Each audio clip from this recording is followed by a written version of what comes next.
I've waited for you to choose me. But you're never gonna do that, are you? Why do you care what I do? I don't. Steady, it's all.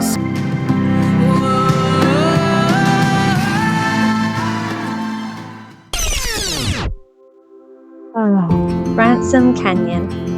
Where on earth did this one come from? Am I right?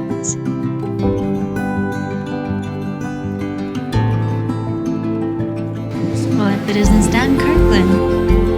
And if you were like me and comparing this to, or ready to compare this to Virgin River, then, and you haven't yet watched it, please don't make that mistake, because it's nothing like it. It's completely one of its own, which is great. And a good thing to know right off the bat is that they are already in works. Netflix have not yet confirmed season 2, but the writers have already started writing it, like they're ready to go, which I'm thinking shows they've got some real confidence in a second season.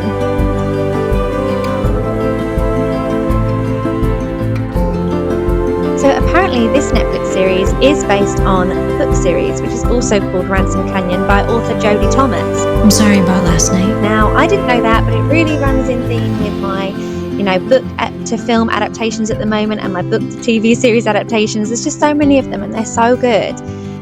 So apparently this series is just an adaptation from the first book. I used to wear your hair like that in high school. Guess how many books there are in this series? Not 1, not 2, not 3. I'm just going to skip ahead. There's 8. 8 books in the series of Ransom Canyon. Yes, please. Talk to me. And the great thing about Ransom Canyon for us romance lovers is there's actually 3 romantic stories happening in this 10-part series. So you've got Staten and Quinn, obviously, and then there's like a teenage couple, and then there's also Quinn's best friend who starts falling for this new stranger that comes into town. I don't want to say too much to give it away if you haven't watched it. So it's definitely worth watching. I had a thing for you since forever. But the story of Staten and Quinn is that they have basically been pining for one another really since high school. They were like high school, you can't say sweethearts because there's no evidence that they were ever together. In fact, she liked him, but her best friend also liked him. Staten, stop. And then Staten apparently came over at a dance to ask Quinn to dance, but her best friend, who is like full of confidence and everything, stepped forward and was like, yes, I'll dance with you. And they go off and dance and then they'd get married, have this life together, before she tragically dies. And then that leads to Quinn being there for Staten's like grief and everything. I'm sorry about last night. You don't owe me anything. And then he loses his son. It starts off horrifically. It's really sad to start. And I will say, the first episode I thought was like really good. There was so much happening. It really draws you in and you like want to watch more. But then the next few episodes are a little bit... I know you think the world revolves around you, Staten Kirkland, but it doesn't. I don't know if they're slow, but I just kind of found myself kind of wanting something to happen and not getting that from the next couple of episodes until the episode where there is a tornado. Then things really kind of heat up. Thank you for letting me in. Anyway, long story short, after these years of pining after Staten, Quinn then decides to move on.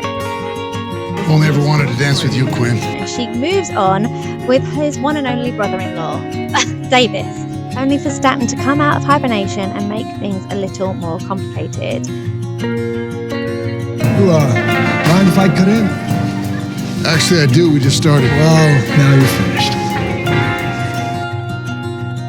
So you do end up kind of having this love triangle between Quinn, Davis and Staten. And I think it's great. Like there's this whole will they, won't they. You know the whole time she's with Davis, she's clearly still pining for Staten. And I pushed you away. But by like episode 7, their push and pull comes to this head. Don't be with him. Be with me. It's too late. It's too late. It's not. But then even after what happens in the tornado episode, they still don't end up being together straight away. Now, I'm not going to say whether they do end up together or they don't end up together. Like, if you've seen it, you know how it ends. But do not trust my ending, as always. Pretending. You're convincing yourself that whatever the hell you got going on with Davis is right. Does he make you laugh, Quinn? Tell me he's right for you. I want to hear you say it.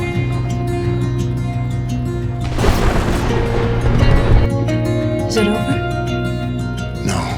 I think as well, like Staten, it kind of feels like Staten's continuously keeping Quinn on the back burner. Like she's helping him all the time, and it's almost like he's stringing her along. I think it can be taken in that sense, which then eventually does give Staten's brother-in-law Davis, who is also his rival, really, a chance with her. And he then, confesses that he's always had a thing for her. But slowly Davis does reveal himself to be snakier than Quinn first believed. So, they enter this love triangle.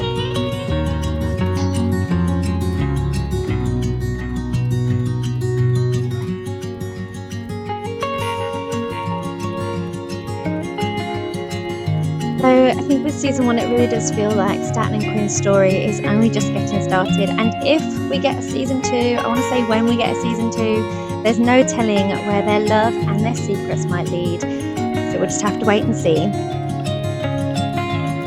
You can pretend all you want will be happening. But thank you for watching. If you want more love stories like this, don't forget to like, comment and subscribe.